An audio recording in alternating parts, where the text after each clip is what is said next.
அனைவருக்கும் இனிய வணக்கம். நான் உங்கள் மதுரை ராமகிருஷ்ணன். இந்த வாழ்க்கையை சரியான புரிதலோடு நாம் வாழும்போது இந்த வாழ்க்கை இனிய வாழ்க்கையாக, இந்த நாள் இனிய நாளாக இருக்கும் என்கிற ஒரு பெரிய சிந்தனையை கடத்துவதுதான் இந்த நிகழ்ச்சியினுடைய மாபெரும் நோக்கம். அது என்ன சார்? சரியான புரிதலுடன்.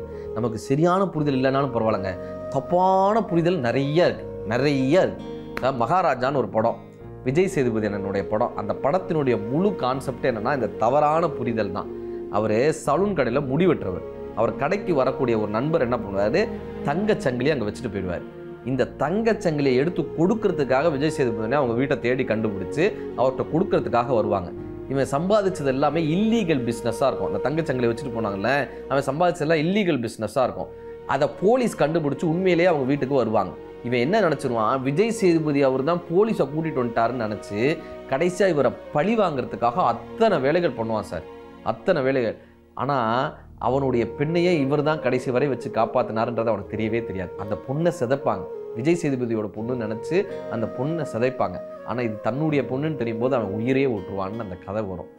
இந்த தவறான ஒரு புரிதல் இருக்குல்ல, இந்த வாழ்க்கையில் ஒரு மனிதரை பற்றி பெரிதாகவோ சிறிதாகவோ ஏதோ ஒரு வகையில் தப்பாக புரிஞ்சுக்கிட்டே இந்த உலகத்தை நடத்தணும் சார். இப்போ மிக்சியில் வேப்பங்குட்டையை அரைப்போம், கரெக்டாக?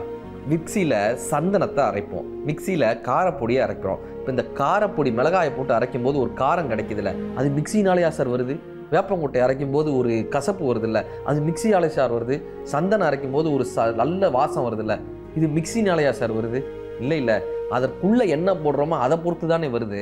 ஆனால் நம்ம என்ன நினச்சிட்றோம், சக மனிதர்களை பார்த்து அவர்களுடைய சூழ்நிலை என்ன, அவர்களுடைய குடும்பம் என்ன, அவர்களுடைய நிலை என்னன்னு புரியாமல் அந்த மனிதர்களை தப்பாக நினச்சிட்டு போயிடுறோமே சார். ஒரு கடன் கேட்போம், அவங்கக்கிட்ட காசு இல்லாமல் இருந்திருக்கலாம், கொடுக்க மனம் இல்லாமல் இருந்திருக்கலாம், அவங்களுடைய சூழ்நிலை வேறு மாதிரி இருந்திருக்கலாம். நம்ம ஒரு உதவி கேட்குறோம், அவங்களால செய்ய முடியாத சூழ்நிலையாக உடனே அந்த மனிதரை பற்றி தப்பாக பேச ஆரம்பிச்சிடுறோமே. ஒரு குடிகாரர், மது பிரியர் தான் இன்னைக்கு சொல்லணும். அப்படி ஒரு மது பிரியர் என்ன பண்ணுறாரு, கோயில் வாசலில் போய் உட்காந்தார் பிச்சை எடுக்கிறதுக்கு. ஆனால் அவருக்கு காசே உழுகலை. அவர் எப்பயும் போல் சாயந்தரமாக மதுக்கூடத்துக்கு போயிட்டு மதுக்கூடம் வாசலில் உட்காந்து பிச்சை எடுத்தார். வரவேன்னா 20 ரூபா 30 ரூபா 40 ரூபான்னு போட்டாங்க. இப்போ அவர் யோசிச்சாரு, கடவுளே நீ இங்கே இருக்கியா, நீ அங்கே இருக்கன்னு நினச்சி நான் தப்பாக நினச்சிட்டேன்னாராம். எப்படி அந்த மாதிரி நம்ம என்ன பண்ணுறோம், எப்பயுமே ஒரு தவறான புரிதல்களோட தான் இந்த வாழ்க்கையை நடத்திட்டே இருக்கோம். இதே மாதிரி ஒரு மருத்துவமனை வாசல்ல ஒருத்தர் கூட நிறைய பழம் எடுத்துட்டு போய் எல்லாருக்கும் இலவசமா அந்த பழத்தை கொடுக்கணும்னு ஆசைப்பட்டார். எல்லாருக்கும் இலவசமா கொடுக்கணும். ஆனா எல்லா மக்களும் என்ன நினைச்சாங்க, இவன் ஏன் இலவசமா கொடுக்குறான், இந்த பழத்துல ஏதாவது கலந்துருப்பாங்களோ, இந்த பழத்துல ஏதாவது விஷம் இருக்குமோ, ஏதாவது இதாக இருக்குமோன்னு யாரும் வாங்குறதுக்கு தயாரா இல்லை சார். ஒரு கட்டத்தில் அவர் வெறுத்து போய் அந்த கூடை எடுத்துட்டு போய் ஒரு ஓரமா வச்சுட்டு போயிட்டாரு. அத்தனை பேர் அந்த கூடையில் இருக்கிற பழம் இலவசமாக இருக்குன்னு ஓடி போய் அடிச்சுக்கிட்டு போய் எடுத்தாங்க. இதை தானடா அவரும் கொடுத்தாரு அப்படின்னு. ஆனால் ஒருத்தர் ஒரு விஷயத்தை செய்யும் போது நம்ம ஏதோ ஒரு வகையில் அவரை தவறாக புரிஞ்சுக்கிட்டே தானே இருக்கோம். ஒரு ஊரில் ஒரு பெரிய வீடு கட்டியிருந்தாங்க, பெரிய வீடு. இவங்க கேட்டாங்க, இந்த பெரிய வீடு யாரோடதுங்கன்னு ஒருத்தர் அந்த புதுசாக அந்த பெரியவர் கேட்டாங்க, இது யாரோடது? ஒரு கட்சி பேரை சொல்லி அந்த கட்சியில் தொண்டனாக இருக்கிற ஒருத்தர் தான் இப்போ இந்த வார்டு கவுன்சிலராக இருக்கார், அவரோட வீடு தான் இது. அந்த வீட்டு பக்கத்திலே இன்னொரு சின்னதாக ஒரு வீடு இருக்கு, இது யார் வீடுன்னு? அதுதான் அந்த கட்சி தலைவராக இருந்த ஒரு வீடு. இப்போ இதை மாற்றிட்டாங்க, தலைவரையும் மாற்றிட்டாங்க, இடத்தையும் மாற்றிட்டாங்க. ஆனால் அவர் வீடை மட்டும் அவரால் மாற்றவே முடியலை. ஏங்க தொண்டர் இவ்வளோ பெரிய வீட்டில் இருக்காரு, தலைவர் இத்தினோண்டு வீட்டில் இருக்காருன்னு என்ன பண்ணுறது? தலைவர் நியாயமாக இருந்தார், யாரும் புரிஞ்சுக்கல அவர் அப்படின்னாங்க. அப்படி ஒரு மனிதரை நாம் புரிந்து கொள்ளாத போது அவருடைய நிலை என்னன்னே நமக்கு தெரியாதுங்க. சில பேர் பார்த்தோம்னா நம்மளை பாராட்டுற மாதிரி இருக்கும், சில பேர் நம்மளை தூற்றுற மாதிரி இருக்கும். ஆனால் நமக்கு அது புரியவே புரியாது. தூற்றுபவர்கள் நம் நன்மைக்காக தூற்றுபவர்களாக கூட இருக்கலாம், இதை நீ சரி பண்ணிக்கப்பான்னு சொல்கிறவங்களா இருக்கலாம். பாராட்டுபவர்கள் நம்மை கவுக்கிறதுக்காக கூட இருக்கலாம். சார், ஒரு கொசு முதல்ல கொசுவுக்கு ரெக்க முளைக்குது.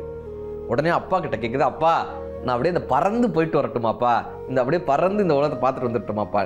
சரி, அவங்க அப்பா சொல்றாரு, பார்த்து போகணும்ப்பா, பறந்து போகணும், ஆனால் எல்லாத்தையும் ஜாக்கிரதையாக போயிட்டு வாங்க. இப்போ இந்த கொசு பறந்து போயிட்டு சாயந்தரம் வீட்டுக்கு வந்துடுச்சு. அப்பாவுக்கு ரொம்ப சந்தோஷம். இப்போ கேட்டார், நீ பறந்து போனியே, எப்படி இருந்தது அனுபவம்? அப்பா, அப்படி நான் போனேன்னா எல்லாரும் எனக்காக கைதட்டினாங்கப்பா, எல்லாரும் என்னை பார்த்து கைதட்டினாங்கப்பா, எல்லாரும் எனக்காக கைதட்டினாங்கப்பா, நான் சூப்பராக பறக்கிறேன்னு எல்லாரும் என்னை என்கரேஜ் பண்ணாங்கப்பா, எல்லாரும் என்னை பாராட்டினாங்கப்பா, எல்லாரும் கைதட்டினாங்கப்பான்னு. அப்பா சொன்னார், முட்டா பையலே, அவங்க உன்னை பாராட்டுறதுக்காக கைதட்டலடா, உன்னை கொல்றதுக்காக கைதட்டியிருக்காங்க. எல்லாரும் கைதட்டி உன்னை கொன்றலான்றதுக்காக கைதட்டினாங்க. எவ்வளவு தூரம் கைதட்டல் ஓசை கேட்கிறதோ அத்தனை தூரம் உனக்கு மரணம் நெருங்கி இருந்திருக்கிறதுன்னு அர்த்தம். ஏதோ ஒரு வகையில தப்பிச்சுட்டு வந்துட்ட.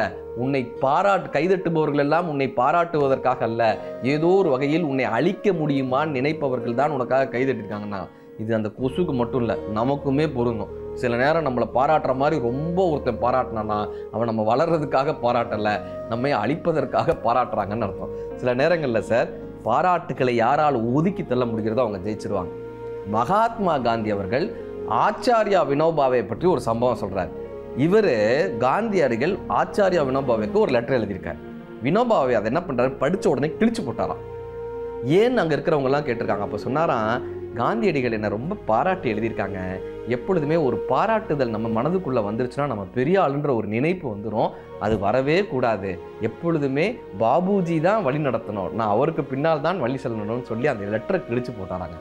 இந்த மனப்பக்குவம் நமக்கு வரும்போது மட்டும்தான் உன்னை நீ அறிவாய்னு சாக்ரட்டிஸ் சொல்றாருல, அந்த உண்மையான தேடல் நமக்குள்ள வரும். சாக்ரட்டிஸ் ரொம்ப அழகா சொன்னார் சார், அடுத்தவனை தெளிவுபடப்பார், அதே போல உன்னையும் நீ சரியான முறையில் புரிந்து கொள்ளினார். அவருக்கு கடைசியில விஷம் கொடுக்க போறாங்க சார், மரண தருவாயில் இருக்கார், விஷம் கொடுக்க போறாங்க. நீ எல்லோர் முன்னாலும் மண்டியிட்டு மன்னிப்பு கேள், மன்னிப்பு கேள், உன்னை நாங்கள் விடுதலை பண்றோன்றாங்க. சாக்ரட்டிஸ் சொல்றாரு, என் உயிரை விட உண்மை பெரியதுடா, உயிரை விட உண்மை பெரியது, அந்த விஷத்தை கூட நான் குடிக்கிறேன்னார். நீ கடவுளை நிந்தித்திருக்கிறாய், அத்தனை பேர் முன்னாலும் மண்டியிட்டு மன்னிப்பு கேள், உன்னை நாங்கள் விடுவு செய்கிறோன்றாங்க. கடவுளுக்கு எதிரான இந்த மூட நம்பிக்கைக்கு என் உயிரால் ஒரு தீர்வு ஏற்படும் என்றால் என் உயிர் அதற்கான தீர்வாக இருக்கட்டும், அந்த விஷத்தை கூட நான் குடிக்கிறேன்றாங்க.